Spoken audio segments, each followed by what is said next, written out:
Test, test. Testing 1, 2, 3, 4. Testing 1. Hey guys, it's another audio show. It's Leo and myself. This time we're in.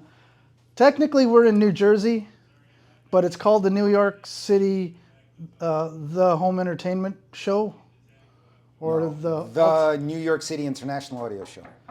And now we got a visitor. I could let it run. Fuck, we need scotch. The main reason we're here is, yes, Leo is partnered with Soundfield Audio once again. Amar, once again, big, huge help, right? He shipped out what's the model number of these guys? These are the 1212C. So C stands for cardioid, because these are cardioid bass speakers. And the difference between what we had in Florida this year and what we had, this year was, the whole thing is powered with Leo's stuff now, whereas before it was ICE modules powering the bass section and Leo's stuff on the top. And that's the main thing of this video now. This is Leo's custom plate amplifier.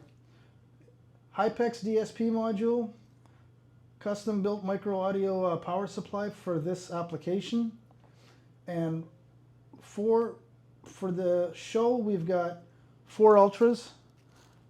Leo is going to offer a version with 2-25 Little Star Crimsons and 2 Ultras for the bass.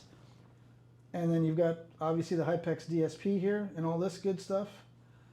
And I'm going to let Leo take it over from here because this is more his baby, and he's been wanting to do this for the last couple of years, just finding the right speaker manufacturer to partner with. And Amar said, you know, go for it. And the one thing in this room, Paul McGowan blessed it and set the speakers up for us. And it ain't broken. And the only thing he told us was get rid of that heavy bass drone, and we did. You know, DSP to the rescue. All right, I'm going to let Leo take over here, and I'm going to let him talk more about the specifics of the plate amplifier module design. Yeah. So the plate amplifier here is pretty much final, except the 2 of the Ultra modules are going to be replaced by the Star Crimson 25 modules for the final design, because it's overkill anyway. Nobody needs 500 watts of power for mids and highs. It's only a couple watts there anyway.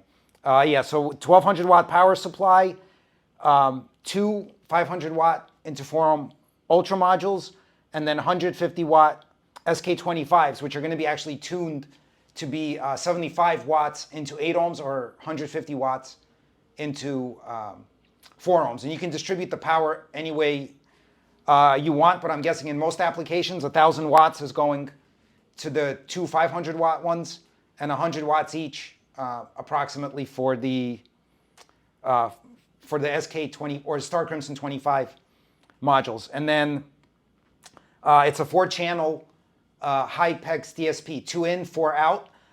In the final design, there's also going to be a digital board attached, so you can go in with a digital signal like SPDIF. You don't have to go in analog. For this show, we're going in analog using my streamer. And then the DSP is handling everything. So, you know, for those who know me, simplicity is the ultimate sophistication is my motto in my designs. And so we just have the active speakers, and my streamer is the source, and that's the whole system for this show. And it sounds great. So the other thing I was going to ask you, Leo, I know you've got the DSP module and all this cool stuff. Now, if somebody wanted to buy just the plate amp, well, everything here, and they said, okay, look, Leo, I just want the plate amp. I want the advantage of having active speakers, but similar to something like what ELAC and a few other companies are doing, where they're not using DSP, but they're giving the customer XLR ins or RCA ins, whatever, and that way they can basically hook up their own preamps, their own DACs, and they're going directly in, but they don't have the grief of having to have 3 or 4 boxes all over their rigs, so they'd be able to go in analog, you know, kind of like what we're doing here, but bypassing the DSP if they wanted to. Yeah, it's currently not a real option. Yeah, the plate amps are going to be available for DIY customers, and you're going to be able to select the number of channels. So, for example, if you don't need 4 channels, if you need 3, you could get 2 Ultras and 1 SK25, or you could get 2 SK25s and 1 Ultra, depending on what you need. Right. So, Yeah, it's basically, the plate amp is limited though to having 2 of each type of module. So you can either have 2 SK25s and 2 Ultras, or 2 Ultras and 1 SK25, or 2 SK25s and 1 Ultra. Combination there. Yeah, because like, everything depends on the power supply. And Leo did mention, and maybe you want to tell the folks, this is not the same power supply that you sell with the monoblocks or the stereo DMCs. It's not. The power supply needed to be modified for the plate amp because the DSP needs some other power rails that the amplifiers don't need on their own. So there's 3 more power rails that this power supply makes that power the DSP module. That's not in the standard power supply that I sell in my stereo amps and the monoblocks. And this is where the squirrel cage was going off in my head, where if a customer wanted the standard power supply, no DSP, and all they needed was 2 modules, just like you said, they can easily power 2 modules off your regular power supply.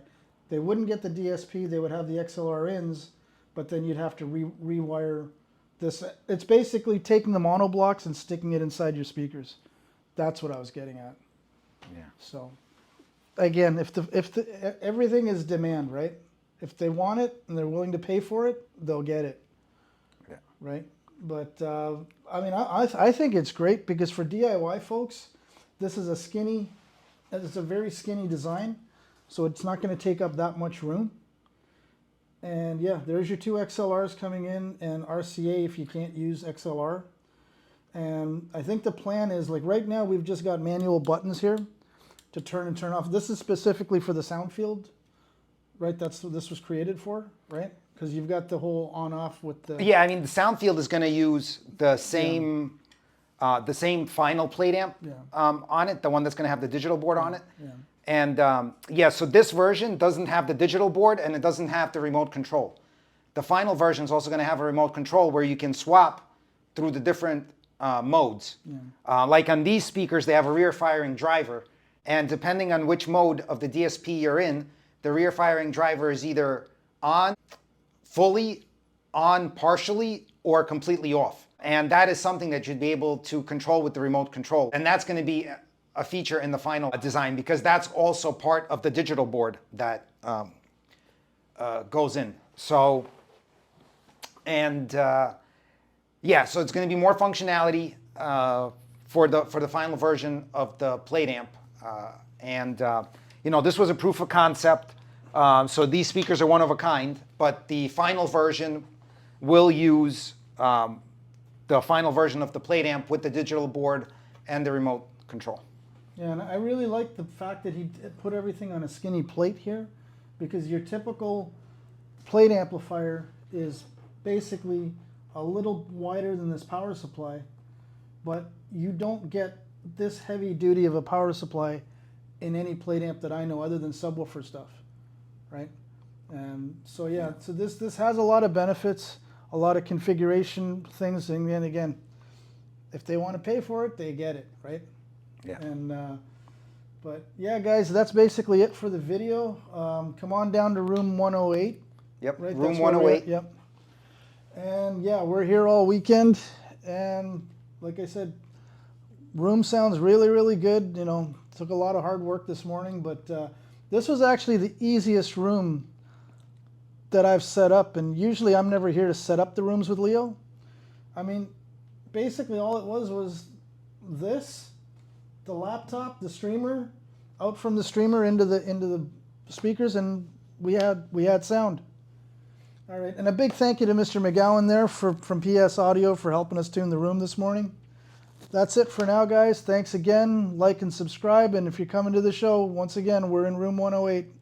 Bye for now. Yeah. All right, take care.